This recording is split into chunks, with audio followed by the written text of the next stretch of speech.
शुरुआत करते हैं आज की न्यूज़पेपर की पीआईबी के साथ में। पीआईबी की पहली न्यूज़ साइंस एंड टेक्नोलॉजी वाले पेज से हम देख रहे हैं। ठीक है, इसमें बताया गया है कि वैज्ञानिकों ने एक अल्ट्रा थिन हेट्रोप्रोटीन फिल्म का आविष्कार किया है। ठीक है, हेट्रोप्रोटीन हेट्रोप्रोटीन का मतलब होता है दो या फिर दो से अधिक डिफरेंट प्रोटीन। यदि एक प्रोटीन ये है, दूसरा प्रोटीन ये है, दोनों को यदि हम जोड़ देते हैं तो इससे बनता है हेट्रोप्रोटीन। ठीक है, लेकिन ये जो प्रोटीन रहते हैं आप अलग अलग होना चाहिए, दोनों सेम प्रोटीन नहीं होना चाहिए। इसके बाद हम प्रोटीन को समझने की कोशिश करेंगे। जो प्रोटीन होते हैं, ठीक है, किसी भी लिविंग सिस्टम के काफ़ी लिविंग सिस्टम में पाए जाने वाले जैविक अणु होते हैं, बायो मॉलिक्यूल्स रहते हैं, जो कि उस लिविंग सिस्टम में भरपूर मात्रा में पाए जाते हैं। यदि कोई सेल है, कोशिका है, उसमें वाटर कितने परसेंट रहेगा, प्रोटीन कितना परसेंट रहेगा, उसके सेल्यूलर मास से हम तुलना कर रहे हैं। ठीक है, कोशिका द्रव्यमान के साथ में उसकी तुलना करी जाती है। जैसे कोशिका में पानी 70 से 90% रहता, प्रोटीन रहता 10 से 15%, कार्बोहाइड्रेट 3%, लिपिड्स 2%, न्यूक्लिक एसिड 5 से 7%, आयन रहते हैं 1%। प्रोटीन का मेन सोर्स होता कौन सा है? मिल्क, चीज़, पल्सेस, पीनट, फिश और मीट। ठीक है, और सबसे ज़्यादा प्रोटीन पाया जाता है सोयाबीन में। इसलिए जो गेहूं का आटा रहता है या दूसरा जो आटा है उसमें सोयाबीन को पिसा करके खाया जाता है। तो ये चीफ सोर्स इसके बताए गए हैं। They occur in every part of the body and form the fundamental basis of the structure and function of the life. ठीक है, हमारी लाइफ में ऑर्गन काम कर पा रहे हैं, हमारा बॉडी का जो फंडामेंटल बेसिक स्ट्रक्चर है वो प्रोटीन के द्वारा ही बना है। ठीक है, उनको भी ज़रूरत पड़ती है कि वो ग्रो करें और उनका मेंटेनेंस होते रहें। They are also required for growth and maintenance of the body. हमारी बॉडी की ग्रोथ के लिए और मेंटेनेंस के लिए, जैसे कहीं पर कोई घाव लग गया है, ठीक है, घाव अपने आप भरना कैसे चालू हो जाता है? वो प्रोटीन के द्वारा ही संभव होता है। The word protein is derived from Greek word Proteus, जिसका मतलब होता है प्राइमरी या फिर ऑफ प्राइम इम्पोर्टेंस, प्राथमिक या फिर प्राथमिक महत्व का। ठीक है, प्रोटीन जो रहते हैं वो पॉलीपेप्टाइड्स होते हैं। और पेप्टाइड क्या होता है? पेप्टाइड एक कंपाउंड कंसिस्टिंग ऑफ 2 और मोर अमीनो एसिड लिंक्ड इन ए चैन। कोई एक चैन है, ठीक है, उसमें जब 2 या 2 से अधिक अमीनो एसिड को हम जोड़ देते हैं तो वो बन जाता है peptide. Proteins are linear chain. Protein की यदि संरचना को आप देखोगे तो ये लीनियर एक सिंगल लाइन वाली चेन में पाए जाते हैं। Of amino acid, amino acid की जो सिंगल लाइन वाली चेन है वहाँ पर ये पाए जाते हैं, लिंक होते हैं पेप्टाइड बॉन्ड के द्वारा। Each protein is a polymer of amino acid. ठीक है, एक होता है पॉलीमर और एक होता है मोनोमर। तो मोनोमर को समझेंगे तो पॉलीमर को भी समझ जाएंगे हम। पॉलीमर जिसको बहुलक कहते हैं। तो ऐसा molecule that can be bonded to other identical molecules from a polymer. एक ऐसा मॉलिक्यूल है जिसको बॉन्ड किया जा रहा है अदर आइडेंटिकल मॉलिक्यूल के साथ में। ठीक है, काय के माध्यम से? एक पॉलीमर के माध्यम से।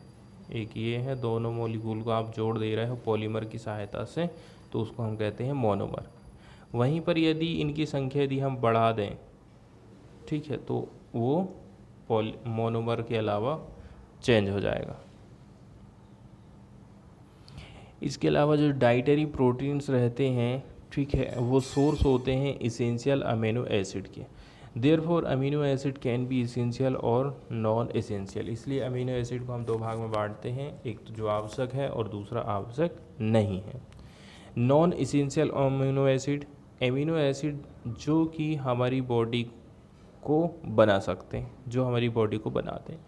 Essential amino acid we get them through our diet. ठीक है, मतलब कि एक जो हमारी बॉडी खुद से निर्माण कर दे रही है इम्यूनो एसिड, वो नॉन इसेंशियल है। इसेंशियल कौन सा है? जो हम खा पी करके बाहर से ग्रहण कर रहे हैं। एनिमल वर्ल्ड में सबसे ज़्यादा पाया जाने वाला प्रोटीन है कोलेजन। इसके अलावा राइबुलोस, बिस्फ, बाईफॉस्फेट, कार्बोक्सिलेस, ऑक्सीजीन्स, RUBISCO, ये जो है सबसे ज़्यादा भरपूर मात्रा में पाया जाने वाला प्रोटीन है पूरे बायोस्फीयर में। ठीक है। न्यूज़ को यदि देखें तो इसमें बताया जा रहा है वैज्ञानिक लोगों ने एक अल्ट्रा थिन हेट्रोप्रोटीन फिल्म का विकास किया है, जिसमें थर्मल, मैकेनिकल और pH की जो स्टेबिलिटी है वो काफ़ी एक्सीलेंट है। ठीक है, मतलब इस मामले में काफ़ी लंबे समय तक ये स्थिर रह सकती है, हीट के मामले में, मैकेनिकली और pH वैल्यू को यदि हम देखें। ठीक है, इस खोज ने इस रास्ते एक नया रास्ता बना दिया है for expanding application of thin films. कोई यदि पतली सी फिल्म्स है हमारे पास, ठीक है, झिल्ली फिल्म बोल सकते हैं जिसको, इन bio medical and food packaging industry, इसका उपयोग हम कर सकते हैं बायोमेडिकल और फूड पैकेजिंग इंडस्ट्री में। इस बार जो हमने ये फिल्म बनाए हैं वो पहले से काफ़ी पतली है।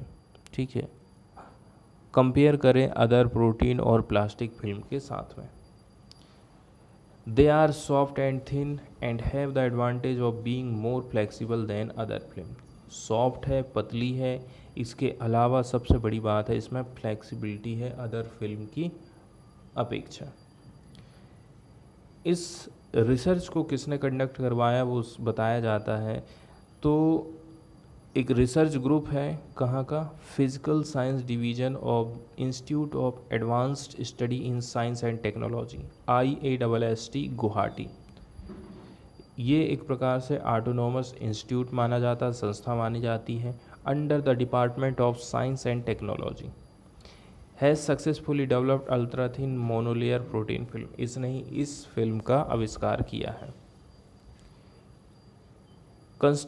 consisting of two globular protein, bovine serum albumin और लाइजोजाइम।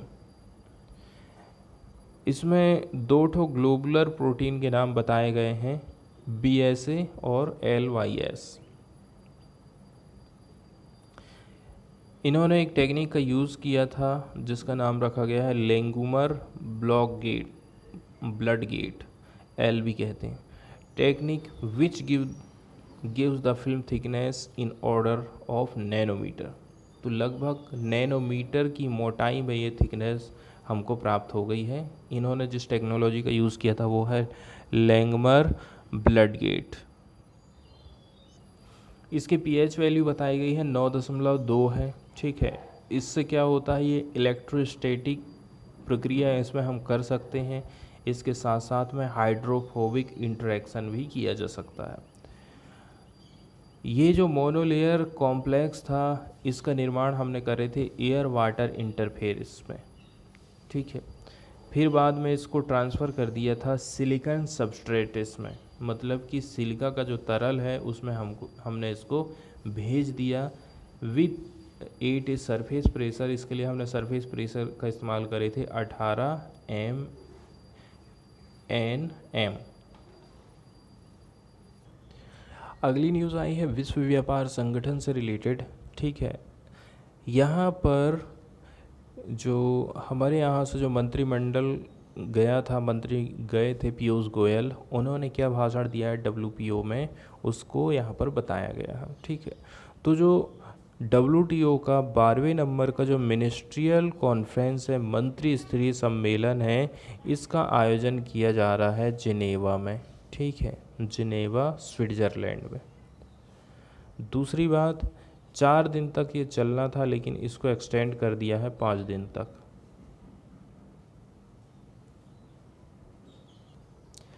अगली न्यूज़ हम देखने वाले हैं स्टील इंडस्ट्री से निकलने वाले धातुमल कि कचरे, जैसे कि मान के चलिए हम एक फर्नेस की बात करते हैं, ठीक है, हम ब्लास्ट फर्नेस की बात कर रहे हैं, यहाँ से हम कास्ट आयरन का उत्पादन करते हैं, ठीक है। तो जब कास्ट आयरन तैयार किया जाता है तो उसमें सबसे पहले धातु का अयस्क हम डालते हैं, ठीक है।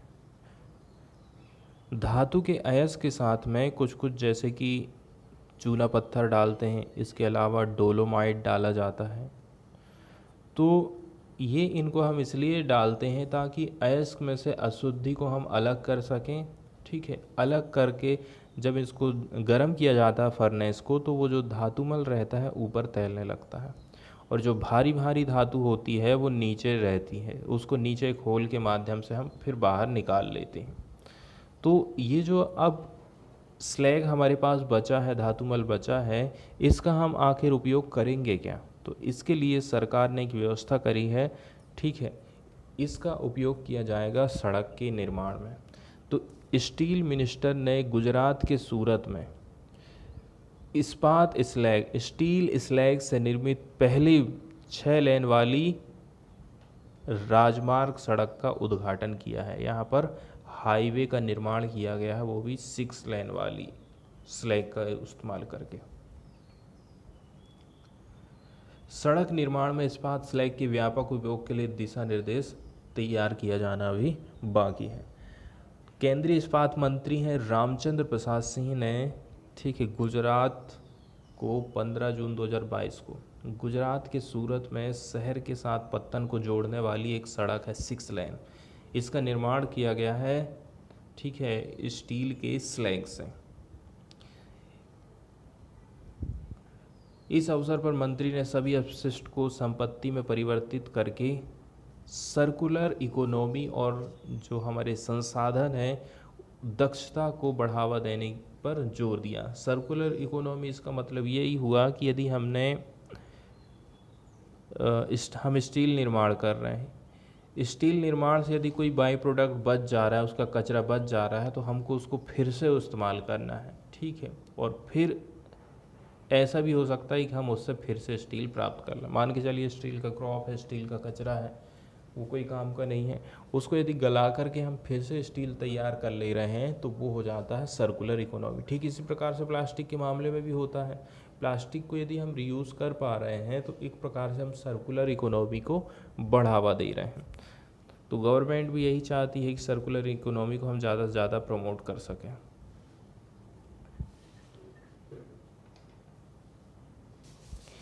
इसके अलावा मंत्री का कहना था कि देखिए, सड़क निर्माण, कृषि में मिट्टी के पोषक तत्वों और उर्वरकों का प्रतिस्थापन, रेलवे के लिए गिट्टी और हरित सीमेंट बनाने के लिए ऐसी सामग्री का उपयोग करने को लेकर अन्य विकल्पों की तलाश कर रहा है। ठीक है, मतलब रेलवे गिट्टी की जगह हरित सीमेंट का यूज़ करे। इसके अलावा जो हम कृषि में उर्वरकों का यूज़ कर रहे हैं उसका हम प्रतिस्थापन कैसे कर सकते हैं, उसकी जगह में दूसरी चीज़ों का इस्तेमाल कैसे करके किया जा सकता है, ये सब चीज़ें पे अभी काम चल रहा है। द हिंदू की पहली खबर हम देखेंगे राष्ट्रपति के चुनाव से रिलेटेड। ठीक है, राष्ट्रपति को सीधे जनता के द्वारा नहीं चुना जाता, बल्कि वे व्यक्ति उसको चुनते हैं, उनके द्वारा चुनाव किया जाता है जिनको हमने चुना है। जैसे कि हम सांसद का चुनाव करते हैं, ठीक है। दूसरी बात, हम विधायक का चुनाव करते हैं, तो इसके चुनाव में यही लोग भाग लेते हैं और यही सीधे सीधे राष्ट्रपति का चुनाव करते हैं। इसलिए इसको हम अप्रत्यक्ष निर्वाचन कहते हैं। ठीक है, सिर्फ वो ही राष्ट्रपति चुनाव में मतदान करेगा जिसका चुनाव जनता ने करी, मतलब सांसद और विधायक। तो इस चुनाव में संसद में नॉमिनेट सदस्य, विधान परिषदों के सदस्य वोट नहीं डाल सकते हैं क्योंकि इनको जनता डायरेक्टली नहीं चुनती है। ठीक है। इनडायरेक्ट इलेक्शन, राष्ट्रपति का चुनाव एक निर्वाचक मंडल करता है जिसको हम इलेक्टोरल कॉलेज बोलते हैं। संविधान के आर्टिकल 54 में इसका उल्लेख किया गया है। मतलब जनता अपने प्रेसिडेंट का चुनाव सीधे नहीं करती बल्कि उसके वोट से चुने गए लोग करते हैं। ये है इनडायरेक्ट इलेक्शन। वोट देने का अधिकार।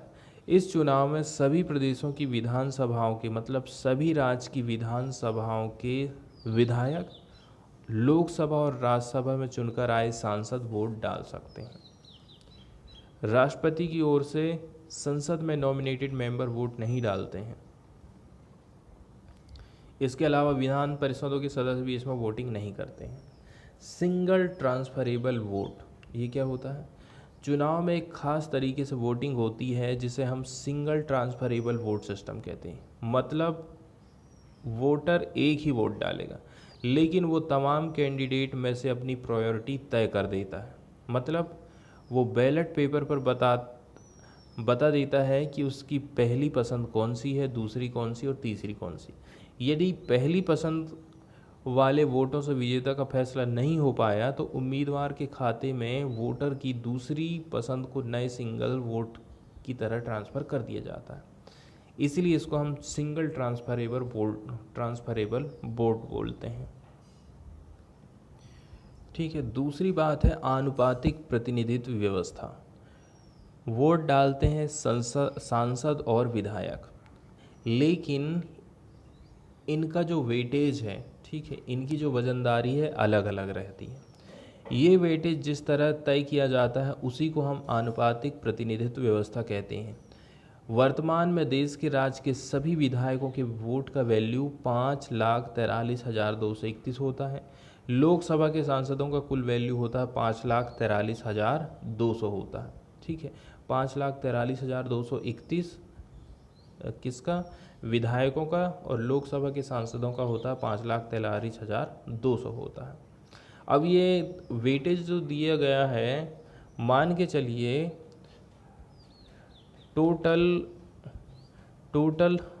100 विधायक हैं, टोटल 100 सांसद हैं, दोनों का यहाँ पर अलग अलग वेटेज दे दिया गया है। ठीक है, लाख में दिया गया है कि इतने लाख है और इसका इतने लाख है, जिसको हम वैल्यू बोल सकते हैं। विधायक के मामले में जिस राज्य का विधायक है उसकी आबादी देखी जाती है। इसके साथ साथ उस प्रदेश के विधानसभा सदस्यों की संख्या को भी ध्यान में रखा जाता है। वेटेज निकालने के लिए प्रदेश की पॉपुलेशन को इलेक्टेड एमएलए की संख्या से भाग दे दिया जाता है। उसकी पॉपुलेशन कितनी है और वहाँ पर इलेक्टेड कितने हैं। मान के चलिए वहाँ की पॉपुलेशन 100 है और इलेक्टेड एमएलए आए हैं 50, तो इस प्रकार से जब भाग दे देंगे तो यहाँ से उसका क्या निकल जाएगा? वेटेज, या फिर रेशो कह सकते हैं आप। इस तरह जो नंबर मिला हमें, फिर उसे फिर से हम 1000 से भाग देते हैं। अब जो आंकड़ा हाथ लगता है वही उस राज्य के एक विधायक का वोट का वेट होता है। मतलब एक विधायक वोट करेगा तो उसको इतने नंबर मिलेंगे। तो इसमें हमने क्या क्या काम करे थे? इसमें उसकी जो जनसंख्या थी, ठीक है, जनसंख्या को हमने डिवाइड किए थे कि वहाँ पर कितने विधायक हैं, विधायकों की संख्या। इसमें हमने फिर से 1000 का भाग दे दिया था, तब जा कर के हमें वेटेज निकला था। ठीक है, तो ये इससे हमें पता चला था कि एक विधायक का वेटेज कितना है। यदि एक विधायक वोट करेगा तो उसको इतने नंबर मिलेंगे। 1000 से भाग देने पर अगर शेष 500 से ज़्यादा आता है तो वेटेज में 1 जोड़ दिया जाता है। एक रूल्स यहाँ पर और बना दिया गया है कि यदि हमने 1000 से भाग दिए हैं और जो रिजल्ट मतलब जो शेष बच रहा है वो 500 से ज़्यादा बच रहा है, मान को 600 बच रहा है, तो हम जो वेटेज है किसी भी विधायक का उसमें 1 प्लस कर देते हैं। वहीं सांसद के हिसाब किताब की बात करें, सबसे पहले सभी राज्यों की विधानसभाओं में इलेक्टेड मेंबर के वोटों का वेटेज जोड़ दिया गया।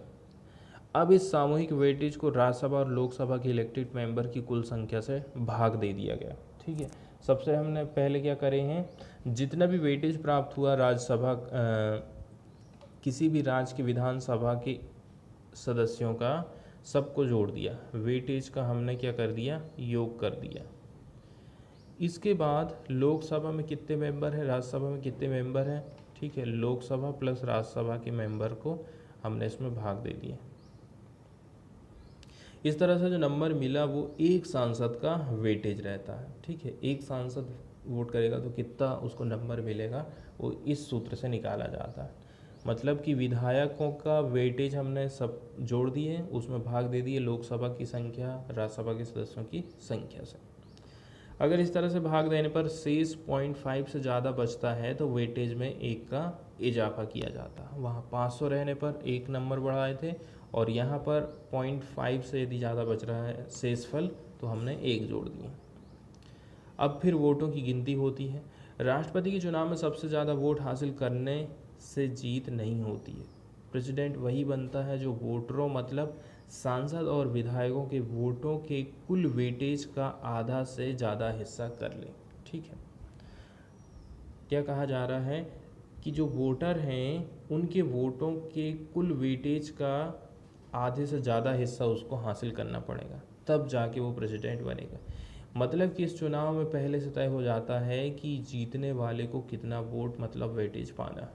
इस समय प्रेसिडेंट इलेक्शन के लिए जो इलेक्टोरल कॉलेज है उसके सदस्यों के वोटों का कुल वेटेज होता है 10,98,822 और जीत के लिए इसका आधा कर दो 5,49,442 वोट। जो प्रत्याशी सबसे पहले ये कोटा हासिल कर लेगा वो प्रेसिडेंट चुन लिया जाएगा। और इसमें भी फिर लोग प्रायोरिटी को ध्यान में रखते हैं। जैसे कि मैं 3 लोगों के नाम लिया हूँ, फर्स्ट में किसी का है, सेकंड में किसी का, थर्ड में किसी का।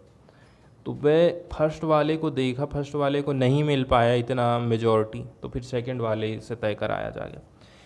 तो प्रायोरिटी का मतलब है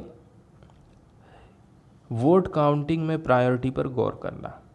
सांसद या विधायक वोट देते वक्त अपने मतपत्र पर बता देते हैं कि उनकी पहली पसंद वाला कैंडिडेट कौन है, दूसरी पसंद वाला कौन और तीसरी पसंद वाला कौन है।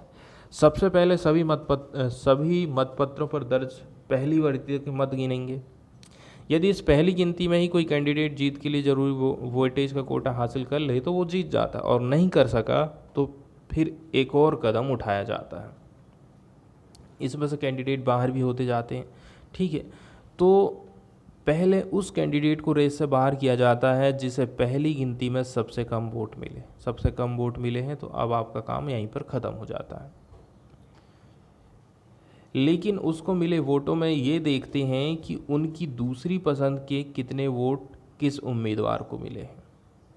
ठीक है, उसको मिले वोटों में से ये देखते हैं कि उनकी दूसरी पसंद के कितने वोट किस उम्मीदवार को मिले।